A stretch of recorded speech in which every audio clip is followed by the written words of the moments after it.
The national government, through the State Department for Culture and Heritage, has commenced the process of documentation and digitalization of indigenous knowledge and associated assets in Kisii County. A similar program was launched recently in Murang'a and Narok counties. Witness the rollout of indigenous knowledge documents and the digitization process project here in Kisii County. Let me extend a warm welcome to our guests from the Ministry of Tourism, Wildlife, Culture and Heritage to Kisii, the home of soapstone and banana.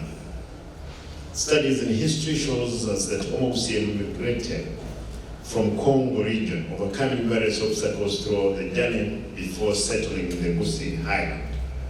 Our people gathered knowledge for survival and development. They learned how to treat diseases, live with their neighbors, and take care of their natural landscape long before the advent of science. Besides developing ways of knowing how to survive, they formed ideas about meaning, purpose, and value. If we lose their wisdom, we lose our land as well.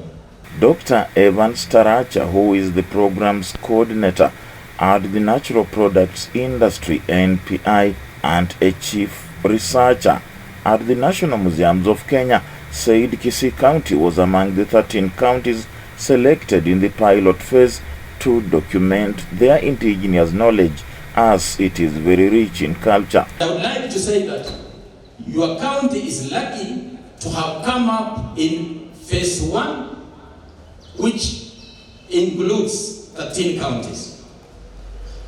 And it's actually the third where we are now rolling out this program.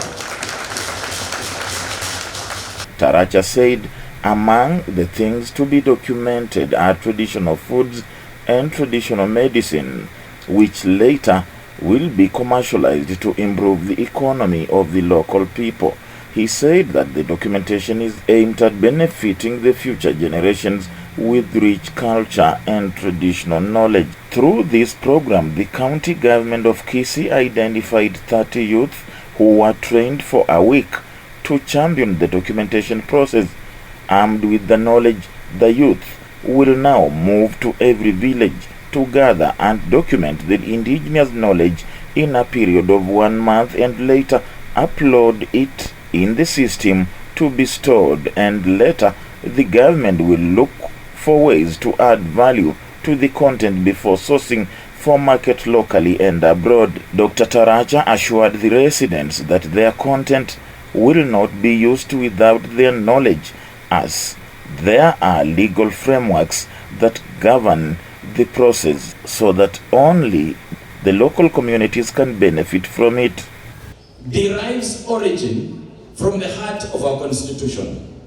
Your Excellency, you will go in Article 69 of our Katiba and find the word indigenous knowledge aptly captured there, and how it relates to intellectual property arising from that indigenous knowledge, and how that indigenous knowledge of intellectual property of that indigenous knowledge of local communities must be protected and made to work for the local communities.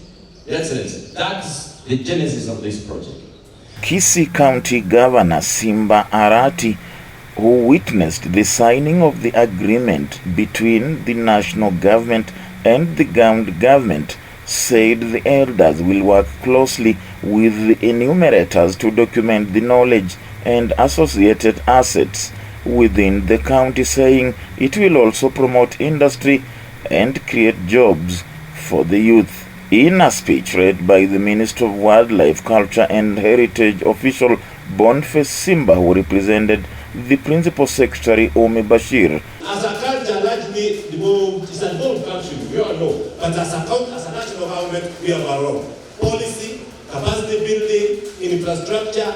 Those are all part of the assignment of the national government. So we shall always partner to ensure that we move forward in this endeavor. During the launch, the PS said the value of the knowledge and assets will be enhanced to enable counties gain through partnership. Samuel Bosire, the Secretary General, Abagusi Council of Elders, said that the culture and traditional artifacts have long played a vital role in preserving the heritage of various cultures, especially in Kenya. He, however, said that the practice seems to be under threat of disappearing with time, with an emerging generation that seems to lack interest in their culture. Bosire cited the African heritage should be preserved through the creation of cultural museums and centers. These institutions showcase the art, music, and cultural artifacts of various African societies,